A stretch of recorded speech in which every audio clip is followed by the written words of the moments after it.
Have you ever wondered what the major differences are between fly fishing and fishing with a spinning rod? I'm Captain Chris Myers of Central Florida Sight Fishing Charters, and I've been doing both for a very long time. And today I'm going to try to explain the major differences between the two and maybe clear up some misconceptions you may have had about either one of those. I have today a fly rod and a spinning rod, and both of them come in many different sizes, colors. Some are for big fish, some are for small fish, and I just have some that are right about in the middle that I use a lot.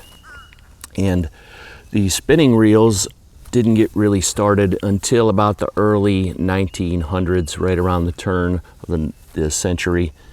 The fly fishing has been around for much longer. There's some talk of fly fishing as far back as 100 or 200 AD, but it really got kicked off in the 1400s over in England. And it is certainly much more popular in freshwater, and it's known for trout fishing. But as I'm going to explain to you today, you can do so much more with fly fishing. Now, first, I'm going to talk about the advantages of these two systems and why you might want to choose one or the other. Let's start with the spinning rod. And an advantage of spin fishing is overall it's a lot cheaper to get into. The line itself is cheaper. You can buy some really inexpensive combos that'll work perfectly fine, where most fly fishing starts much more expensive. And while you can find spinning reels that cost $1,000 and fly fishing rods and reels that cost well over $1,000, if you're just looking to get into fishing, it's certainly a little cheaper in the beginning to get into a spinning outfit. The other advantage of this outfit, it is much more user-friendly if you are new to fishing. If you don't know anything about fishing and you just want to start going, I could teach you what to do with this much quicker, and you could start catching fish much sooner in most situations than you can with a fly rod. Now, there are fly fishing situations where you could show someone what to do in 5 minutes, but if you want to, say, fish in a pond or a lake, or certainly in salt water like I do, you could do it with this today. You would rarely be able to do it with this in one day. So there's a much higher learning curve. Another advantage of the spinning rod and reel is I can generally cast much farther, and I can certainly cast things that are far heavier than I could ever use on a fly rod. So there's no way on a fly rod I could be casting a 2 or 3 ounce jig or lure, where you can certainly do that on a spinning rod. Now, not all spinning rods. If I had an ultralight, I wouldn't be wanting to cast a 2 ounce jig with it, but there are heavier, lighter setups. But even the heaviest fly fishing setup, you wouldn't be casting something of that size. So I can cast much heavier things with the spinning rod. Another advantage of spin fishing is its flexibility and what I can use. So I can use lures, artificial lures, either plastics or metals. I can also use a variety of live baits with these. Whereas fly fishing, I guess you could put a live bait on your hook. It would be much more difficult to cast it out, and it is not really what it was designed to do, and I don't know anyone that does that. So if you want to fish live baits, you're probably going to want to be fishing a spinning reel. If you only want to do artificial stuff, you can always do that in the fly, but you can do it on the spin as well. Here are a couple advantages of fly fishing. I can cast something much lighter with this than I could ever do with a spinning reel. Because in fly fishing, what we're actually doing is using the weight of the fly line to cast. And in this particular setup right at the moment, all I have tied on here is a little piece of yarn. If I put this on the spinning rod, it wouldn't go 5 feet without me having to put a weight on it, so I could pinch a lead weight on there. But then I'm not really casting this, I'm casting the weight, and it's going to make a big plop when it hits the water. With fly fishing, I could lay this delicately in front of a fish in very calm water with less chance of spooking them. Another advantage of the fly fishing setup is I can use things that are very, very similar to what the fish are actually eating. And if you are doing trout fishing, for example, and the fish are eating an emerging insect or a floating insect, you can exactly tie something that looks like that, put it on a hook, and present it to those fish where they want it to be, where I could never cast a little tiny bug on a spinning reel, again, without putting a weight on it, which makes it sink so it wouldn't float on top at that point. Makes a much louder plop in presentation.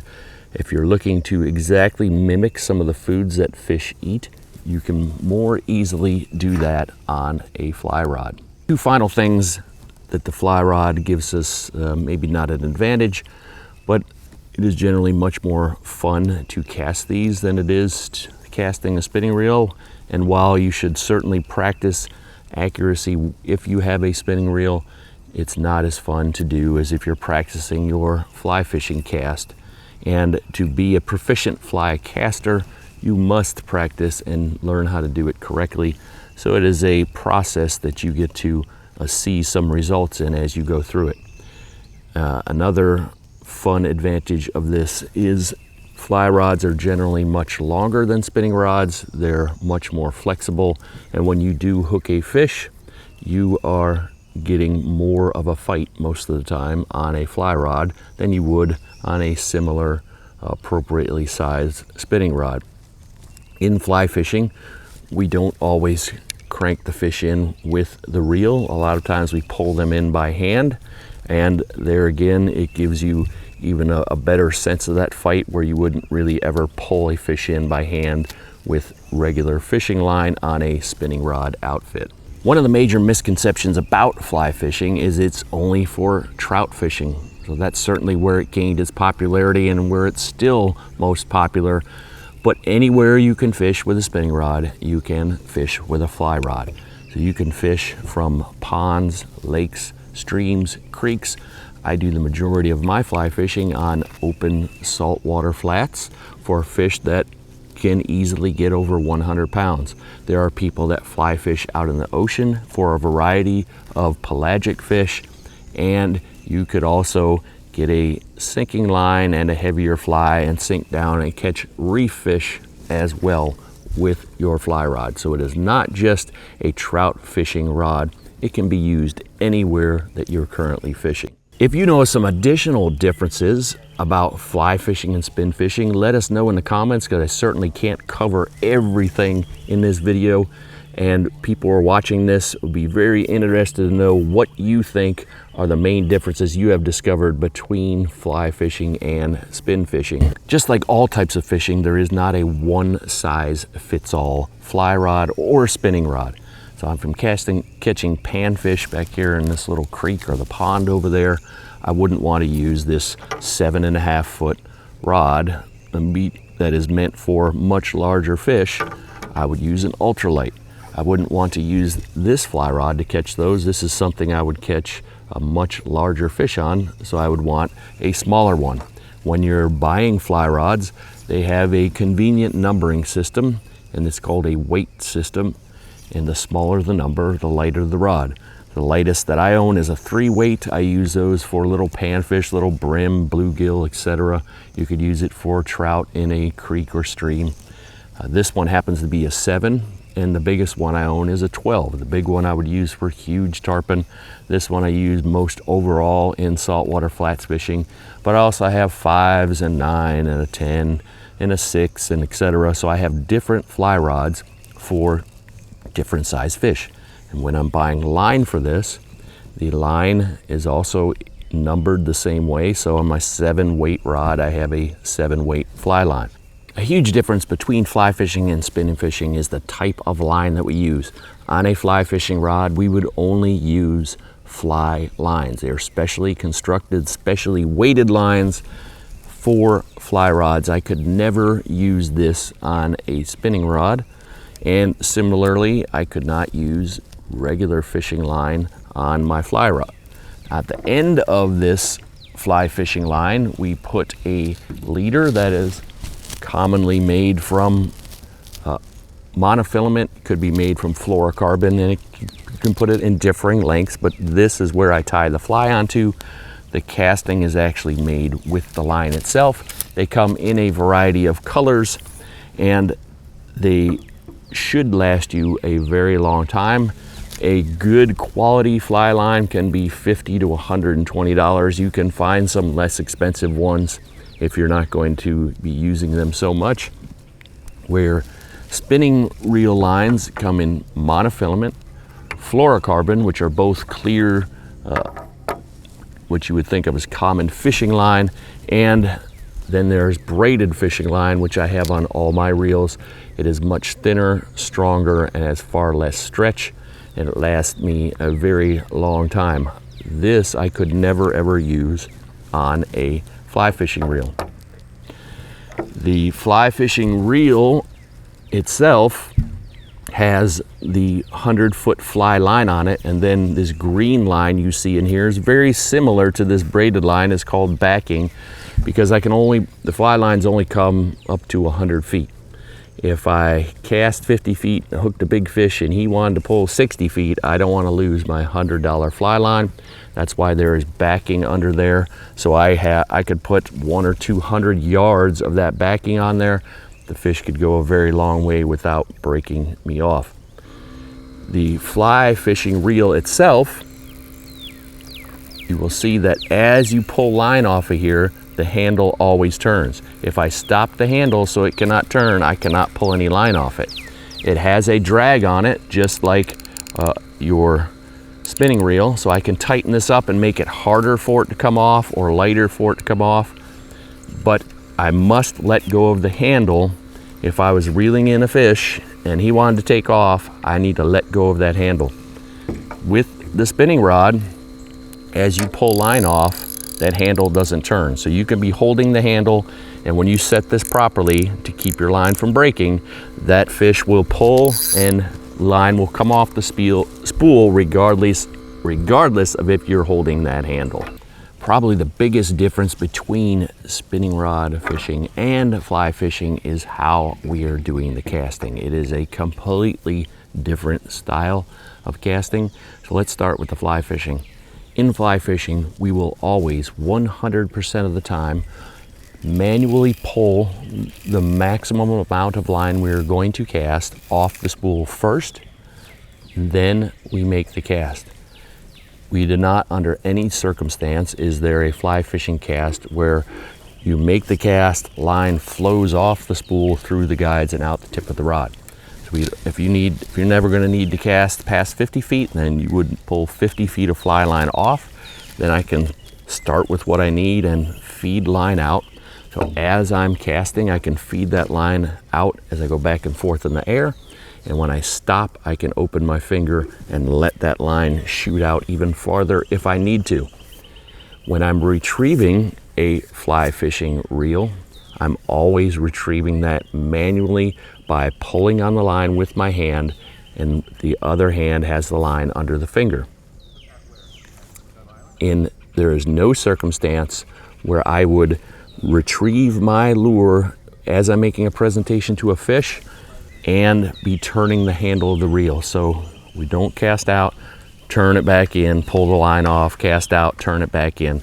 We have it all off the reel. I may use this reel to reel in a fish. I may not. There are times where we strip the fish in by hand, but I would never turn the handle to retrieve my lure while fishing. Spinning fishing, on the other hand, every single presentation, we flip the bail open first. So this is the bail. It is what wraps the line around the spool. The handle only turns one way. In most reels, some reels have a little thing where the handle will turn both ways. It's something I've never used in my entire life of fishing. These reels don't even have it. I flip the bail open. That allows the line to flow off the spool. I flip the bail open. I hold it with this finger. I make a cast. It flows off the spool. Then I close it. Then I retrieve it by turning the handle. So I'm always turning the handle to retrieve and fight the fish, where fly fishing, I'm only turning the handle if maybe when I'm fighting a fish and when I'm done and I'm putting that line back on the reel. Many fly fishing situations, this is nothing more than a place where you're storing your line. You pull it off there, you do everything manually, you reel this up at the end and you're done. In saltwater fly fishing, we're often fighting the fish on this reel, which is why you need a reel with a much better drag system, a larger reel, and certainly for me, one that's going to stand up to saltwater, like this anodized machined aluminum reel, which of course makes it more expensive than a cheap reel that may rust if you put it in salt water, but might last years and years and years in fresh water. Whichever one you choose, my recommendation as a long-time fishing guide and having watched many hundreds and hundreds of people fish, and I work with people in both fly casting and private fishing lessons, is if you want to be proficient and catch more fish, learn from someone who knows what they're doing. Either go to a professional casting instructor or a fishing guide who teaches that. Learn how to cast the fly rod properly, learn how to cast your spinning rod properly, and you will have so many more opportunities than the people who just pick it up and wing it and try their best, and then they cannot reach many of the locations where the fish actually are. So if you'd like to learn more about how to fly fish or how to use these spinning reels better, I have tons of information on my channel. Got playlists for both of these. You can check out either one of those playlists. Here's my beginner fly fishing and my beginner spinning rod playlist right here. And you can come see me in Orlando for a personal fishing lesson.